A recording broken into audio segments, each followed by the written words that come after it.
ओम नमो भगवते वासुदेवाय। वासुदेवाय। ओम नमो भगवते वासुदेवाय। नारायणं नमस्कृत्य नरं चैव नरोत्तमं देवीं सरस्वतीं व्यासं ततो जयमुदीरये। नष्टप्रायेषु भद्रेषु नित्यं भागवत सेवया भगवती उत्तम श्लोके भक्तिर्भवति नैष्ठिकी। नमः ओं विष्णुपादाय कृष्णपृष्ठाय भूतले श्रीमते भक्तिवेदांत स्वामिनिधि नामिने। नमस्ते सारस्वती देवे गौरवाणी प्रचारिणे निर्विशेष शून्यवादी पाश्चात्य देशतारिणे। श्रीमद् भागवतम स्कंद 1 अध्याय 7 द्रोणपुत्र को दंड। श्लोक संख्या 46, 47 और 48, 46 to 48। तद्धर्मज्ञ महाभागे भवद्भिः गौरवं कुलं वृजीनं नार्हति प्राप्तुं पूज्यं वन्द्यम् अभीक्षण मारोदिदस्य जननी गौतमी पतिदेवता यथाहं मृतुवत्सार्ता रोदिन् मे सुमुखी मुहुः। ये कोऽपि तं ब्रह्मकुलं राजन्ये अजितात्मभिः तत्कुलं प्रदहत्याशु सानुबंधं सुचार्पितम्। अनुवाद। हे धर्म के ज्ञाता परम भाग्यशाली, यह आपको शोभा नहीं देता कि आप सदा से पूज्य तथा वंदनीय गौरवशाली परिवार के सदस्यों के शोक का कारण बने। तात्पर्य। किसी सम्मानित परिवार के प्रति लेश मात्र अपमान दुख उत्पन्न करने वाला है। अतः सुसंस्कृत मनुष्य को चाहिए कि ऐसे पूज्य कुल के सदस्यों के प्रति सोच समझकर व्यवहार करे। हे स्वामी, द्रोणाचार्य की पत्नी को मेरे समान मत रुलाओ। मैं अपने पुत्रों की मृत्यु के लिए संतप्त हूँ। कहीं उसे भी मेरे समान निरंतर रोना न पड़े। तात्पर्य। करुणामयी उत्तम नारी होने के कारण श्रीमती द्रौपदी माता श्री द्रौपदी माता की अनुभूतियों और द्रोणाचार्य की पत्नी जीवित होने से उसका पुत्र पद होने की दृष्टि से नहीं चाह रही थी कि द्रोणाचार्य की पत्नी भी उन्हीं के समान, उन्हीं की तरह संतति विहीन हो। यदि इंद्रिय तृप्ति में निरंकुश बनकर राजकुल ब्राह्मण कुल को अपमानित और कुपित करता है, तो वह क्रोध की अग्नि समस्त राजकुल को जला देती और सबों को दुख देती है। समाज का ब्राह्मण वर्ग अथवा आध्यात्मिक दृष्टि से उन्नत जाति या समुदाय तथा ऐसे उच्च कुलों के सदस्य सदा ही अन्य आश्रित वर्णों द्वारा यथा राजन्य, वणिक वर्ग तथा श्रमिकों द्वारा सम्मानित होता था। श्रील प्रभुपाद की जय। तो यहाँ प्रसंग चल रहा है। रुद्र गोस्वामी जी शौनक आदि ऋषियों से कथा बता रहे हैं नैमिषारण्य में कि किस प्रकार से अर्जुन अश्वत्थामा को बांध करके रस्सियों से पशु की तरह और कैंप के अंदर लेके आते, उनका जो युद्ध कैंप है उसमें। तो उस समय द्रौपदी को बिल्कुल अच्छा नहीं लगता है। यद्यपि द्रौपदी के 5 पुत्रों की हत्या उसने की, वो शव अभी तक पड़े हैं वहां पर। द्रौपदी के समक्ष वो शव पड़े हैं। वो विलाप कर रही है अपने पुत्रों के लिए, और पुत्रों का हत्यारा जो है वो सामने खड़ा है बंधा हुआ। अगर हम उस कंडीशन में हो तो क्या करें? तुरंत तलवार लेकर के उड़ा दें उसकी गर्दन को। कितना क्रोध है। लेकिन द्रौपदी माता का लेवल देखिए क्या है। वो बिल्कुल भी, वो उसका सम्मान कर रही है, आते उसका सम्मान किया है, यद्यपि पता है कि उसके पुत्रों का हत्यारा है। एक दृष्टि से देखें तो ये भावुकता है। भावुकता की दृष्टि से देख रही हूँ। वो ये नहीं सोच रही हैं कि ये जो अश्वत्थामा है, अगर इसको छोड़ दिया गया, सुधरने वाला नहीं है। ये और ज़्यादा नुकसान करेगा। अभी इनका नुकसान किया, दूसरों को कर सकता है, कुछ भी कर सकता है। कि जो आप सोच रहे हैं, क्या सामने वाला भी वैसा सोच रहा है, उस लेवल का व्यक्ति है? ये भी देखना ज़रूरी है। द्रौपदी उसका भला सोच रही है, उस एंगल से सोच रही है। इसको क्यों मारे? सम्मानित परिवार का है, सम्मानित कुल का है, उच्च कुल का है, ब्राह्मण कुल का है और हमारे लिए सम्मानित है क्योंकि गुरु है, गुरु का पुत्र है। तो उस दृष्टि से देखें तो केवल ये देखना पर्याप्त नहीं है कि वो सम्मानित कुल का है। क्या उसमें वो गुण है या नहीं है? जो हम पहले काफी कई बार चर्चा कर चुके हैं। क्या ब्राह्मण के गुण हैं? नहीं है। उसमें शूद्र के गुण हैं, चंडाल जैसे गुण हैं, तो वो व्यक्ति तो खतरनाक है। ऐसे आतताइयों की श्रेणी में है। तो आतताइयों के साथ जैसा व्यवहार होना चाहिए वैसा व्यवहार करना चाहिए। लेकिन द्रौपदी यहाँ पर उसको छोड़ने की बात कर रही है। अगर मुझे जैसा कष्ट मिला, ऐसा कष्ट उसकी माता को नहीं मिले। उस एंगल से अच्छा है। द्रौपदी को जितना कष्ट मिल रहा है अपने पुत्रों के वियोग से, पुत्रों की हत्या से, वो चाहती थी कि उतना कष्ट उसकी माता को न सहन करना पड़े। क्योंकि एक और माइनस पॉइंट था, उसके पति भी नहीं था, द्रोणाचार्य की हत्या हो चुकी, केवल मात्र एक पुत्र उसका सहारा था। उस एंगल से सही है। अब उसका कोई सहारा नहीं बचेगा तो क्या करेगी? पुत्र का वियोग और पति भी नहीं है।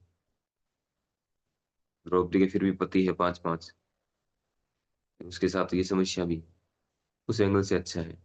लेकिन एक राजा की दृष्टि से या एक शास्त्रों की दृष्टि से अगर देखें तो उसको छोड़ना बिल्कुल भी उचित नहीं था। उसको सजा होनी चाहिए, चाहे मृत्यु की सजा हो, चाहे कुछ भी सजा हो, सजा होना जरूरी है। तो द्रौपदी यहाँ पे कह रही कि यह आपको शोभा नहीं देता, हे धर्म की ज्ञाता परम भाग्यशाली। यह आपको शोभा नहीं देता कि आप सदा से पूज्य तथा वंदनीय गौरवशाली परिवार के सदस्यों के शोक का कारण बने।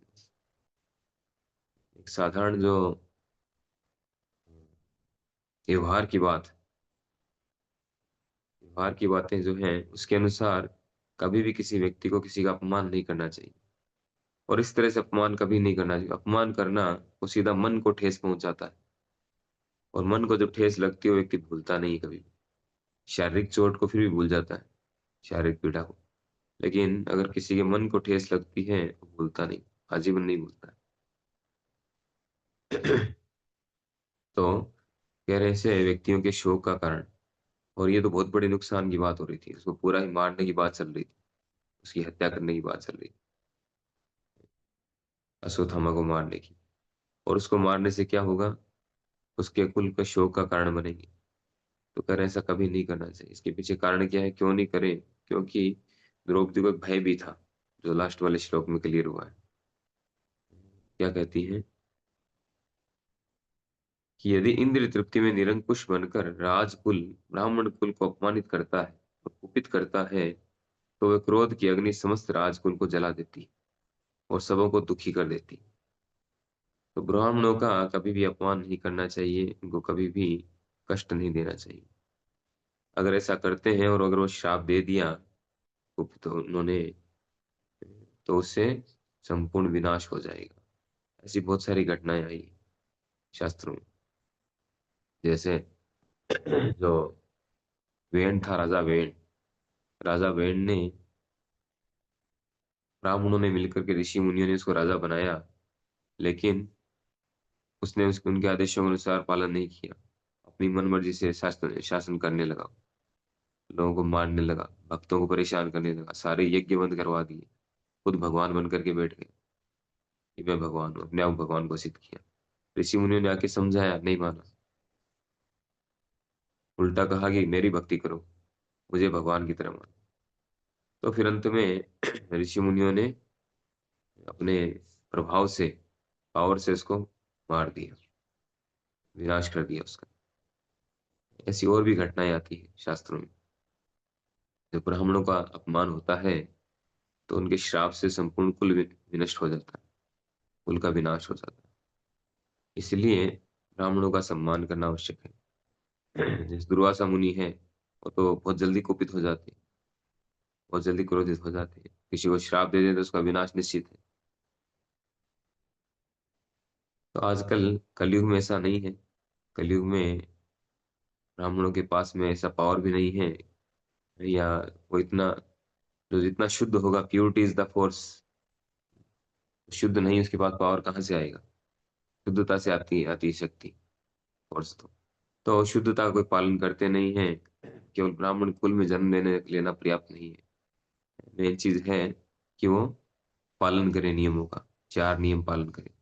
जैसे प्रभुपाद जी ने कहा है कि जो 12 वर्षों तक 4 नियम पालन करता है, 16 माला जप करता है, तो जो साधना के नियमों का अच्छे से साधना करता है, तो 12 वर्षों के बाद वो जो भी बोलेगा वो सत्य हो जाएगा। तो ये है प्योरिटी इज द फोर्स। तो पहले जो ब्राह्मण होते थे, या ऐसे जो नियमों का पालन करने वाले व्यक्ति होते थे, ऋषि मुनि ब्राह्मण, राजा भी ऐसे होते थे, राज ऋषि, वो जो कह देते थे वो पत्थर की लकीर, वो सत्य होता था। तो आजकल ऐसा नहीं है कलयुग में। पहले तो मन में सोच लिया वो भी हो जाता था, बाहर से बोले नहीं, मन में ही सोचा किसी के बारे में, वो भी हो जाता था। कलयुग में ऐसा नहीं। कलयुग में हमारे लिए बहुत सारी फैसिलिटी है। कलयुग में अगर हम अच्छा सोचेंगे वो होगा, बुरा सोचेंगे नहीं होगा, क्योंकि हर व्यक्ति बुरा सोचने वाला है। तो अगर ये फैसिलिटी दे दें बुरा सोचेगा तो भी हो जाएगा, तब तो सब मारे जाएंगे। ये सब एक दूसरे से ईर्ष्या करते हैं, ईर्ष्यालु, एक दूसरे का बुरा चाहते हैं। इसलिए कलयुग में ऐसा नहीं है। कोई कितना ही बुरा सोचे, कुछ नहीं होगा उसके सोचने से। ले अच्छा सोचे, उसका जरूर पॉजिटिव रिजल्ट मिलेगा, और नहीं तो खुद जरूर सुधर जाएगा। अच्छा सोचने से उसको खुद को जरूर फायदा मिलेगा। तो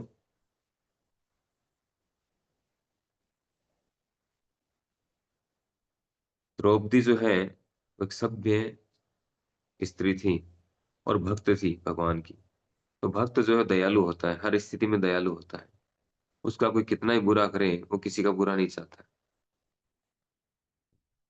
कोई उसको कितना मारे, कुछ भी करे, फिर भी वो अंततः चाहता है इस व्यक्ति का कैसे भला हो, इस जीवात्मा का कैसे कल्याण हो, ऐसा सोचता है। ये भक्तों का लेवल है, तो शुद्ध भक्त है वो।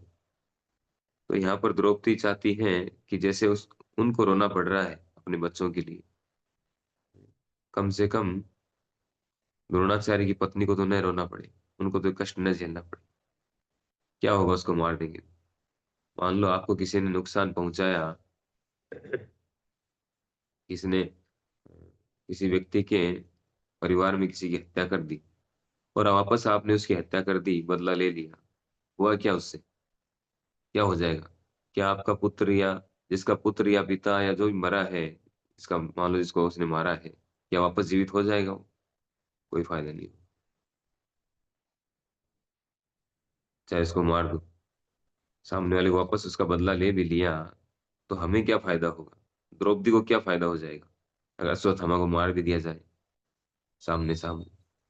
कोई फायदा होने वाला नहीं, उसके पुत्र तो वापस आने नहीं है, उसका शोक तो दूर होना नहीं। देखिए कितना उदार चरित्र है, उदार चरित्राणाम वसुधैव कुटुंबकम।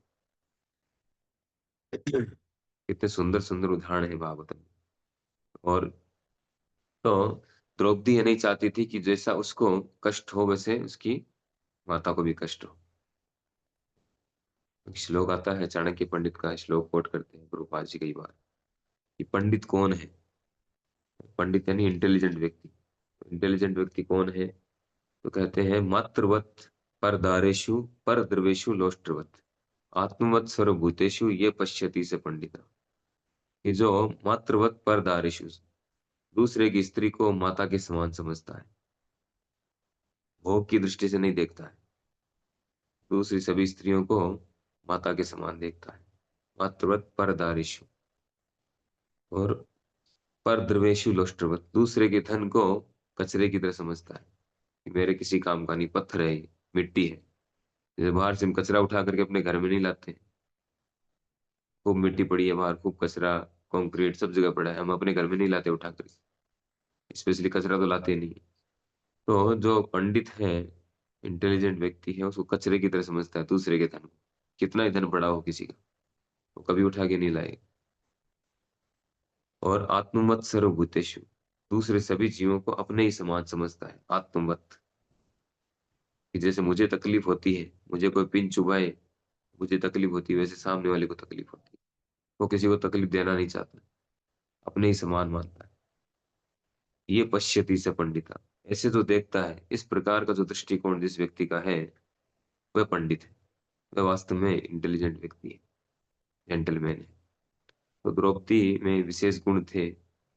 उसको इतनी तकलीफ हुई, वो नहीं चाहती थी कि द्रोणाचार्य की पत्नी को ऐसी तकलीफ हो, ऐसा दुख सहन करना पड़े। इसीलिए उन्हें स्पष्ट कह दिया कि इसको नहीं मारा, इसको छोड़ दो, ये गुरु का पुत्र है, इसका सम्मान करो, इसको छोड़ दो। बहुत अच्छी बातें हैं ये। इस तरह का विचार होना चाहिए। लेकिन एक राजा की दृष्टि से देखें, क्योंकि अर्जुन जो है वो क्षत्रिय थे, भगवान भी क्षत्रिय, द्वारिका के राजा, अर्जुन भी राजा बनने वाले थे हस्तिनापुर के, जो जीत चुके थे युद्ध, बन चुके थे ऑलरेडी। तो राजा के दृष्टिकोण से देखें तो राजा को न्याय संहिता के अनुसार चलना पड़ता है, मनु संहिता के अनुसार चलना पड़ता है, शास्त्रों के अनुसार चलना पड़ता है। तो शास्त्रों के अनुसार देखें तो वो आता ही था, उसका तुरंत वध कर दिया जाना था। तो बहुत बड़ा धर्म संकट हो गया अर्जुन के लिए। एक तरफ उस दृष्टि से देखें तो उसको छोड़ देना चाहिए, और इस दृष्टि से देखें राजा की दृष्टि से तो उसको तुरंत मार देना चाहिए। अब क्या करें, मारे कि छोड़े? संशय, कॉम्प्लिकेटेड स्थिति हो चुकी है।